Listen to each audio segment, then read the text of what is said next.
कर लिया। Next section जो हमारे पास अवेलेबल है वो है पैराग्राफ सेक्शन। पैराग्राफ सेक्शन में हमारे पास काफ़ी सारी कमांड्स अवेलेबल हैं। सबसे पहले हम बुलेट्स कमांड्स की जानकारी लेंगे। जो टेक्स्ट आपका सीक्वेंस में लगा हुआ है, सीरियल में लगा हुआ है, अगर आप चाहें तो उसके आगे बुलेट्स यानी कि बिंदु लगा सकते हैं। इसके लिए आप टेक्स्ट को सिलेक्ट करें और टेक्स्ट सेलेक्ट करने के पश्चात आप बुलेट्स पे क्लिक कर दें। आप देखेंगे कि जो एरिया या जो टेक्स्ट आपने सिलेक्ट किया था उसके आगे बुलेट्स अवेलेबल हो गई हैं। आप चाहें तो उनको हटा सकते हैं, वहीं पे अगर आप दोबारा क्लिक करेंगे तो ये चले जाएंगे। इसके साइड पे जो ड्रॉप डाउन बॉक्स है, आप यहाँ से अलग तरह के बिंदु या अलग तरह के बुलेट्स ले सकते हैं। जैसा बुलेट आपको अच्छा लगे वैसा आप लगा सकते हैं। अगर आप अपने टेक्स्ट पे बुलेट्स नहीं देना चाहते तो अब यहाँ पे टेक्स्ट सेलेक्ट करके उस बुलेट्स पे क्लिक करें तो बुलेट्स हट जाएंगे। मैं यहाँ बुलेट्स लगा देता हूँ। इसी तरह से अगर मैं अपने टेक्स्ट के आगे नंबरिंग चाहता हूँ तो मैं वो टेक्स्ट एरिया सेलेक्ट कर लूँगा और नंबरिंग वाले बटन पे क्लिक करूँगा। जैसे मैं क्लिक करता हूँ, जितने भी मेरे पास टेक्स्ट या वर्ड्स लिखे हैं उन सबके आगे एक नंबरिंग शुरू हो जाती है। मैं चाहूँ तो इन नंबरिंग को ऑफ कर सकता हूँ दोबारा यहीं पे क्लिक करके। साथ वाले ड्रॉप डाउन बॉक्स से अलग तरह का नंबरिंग स्टाइल में ले सकता हूँ, जैसे कि रोमन बना ले। अगर मैं नंबरिंग नहीं चाहता तो उसी टेक्स्ट को दोबारा सेलेक्ट करूंगा और उस नंबरिंग पे क्लिक कर दूंगा। अभी यहाँ नंबरिंग के लिए मैं नंबरिंग पे क्लिक कर देता हूँ। ध्यान रखिएगा आपका टेक्स्ट जो है या वर्ड्स जो है वो सिलेक्ट होने जरूरी है। नेक्स्ट कमांड जो हमारे पास अवेलेबल है वो है multi level list. Multi level list बनाने के लिए आप दोनों तरह से प्रयोग कर सकते हैं। चाहे तो आप टेक्स्ट सेलेक्ट करके नंबरिंग बुलेट कमांड, या चाहे तो यहाँ से किसी भी तरह की लिस्ट स्टाइल ले सकते हैं।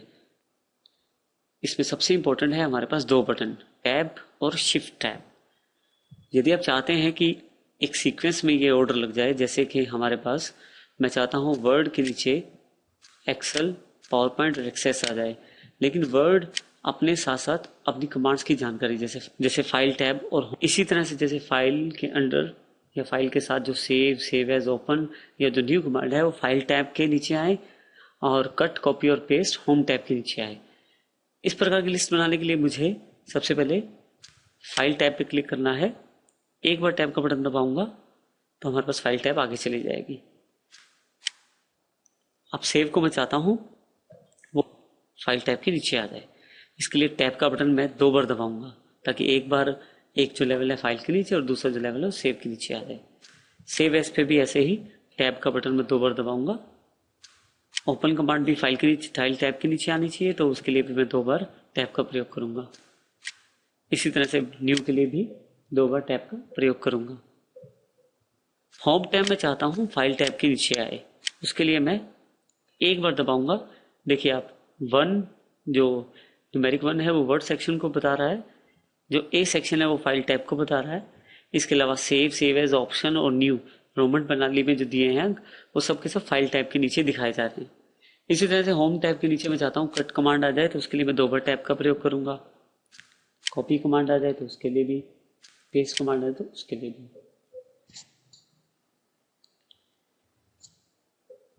हम चाहे तो इकट्ठे टेक्स्ट को भी कर सकते हैं। उसके लिए जैसे तीनों वर्ड्स में सिलेक्ट कर लेता हूँ और टैब का बटन दबाता हूँ तो तीनों वर्ड्स उस होम टैब के नीचे आ गए।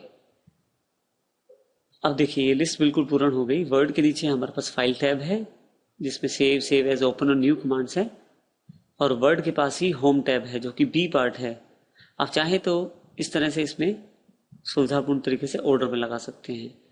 इसके पश्चात अगर आप चाहें तो लिस्ट का स्टाइल भी चेंज कर सकते हैं। आप लिस्ट को सिलेक्ट करिए। मल्टी लेवल लिस्ट पे काफी सारे स्टाइल्स आपके पास अवेलेबल हैं। जैसा स्टाइल आप क्लिक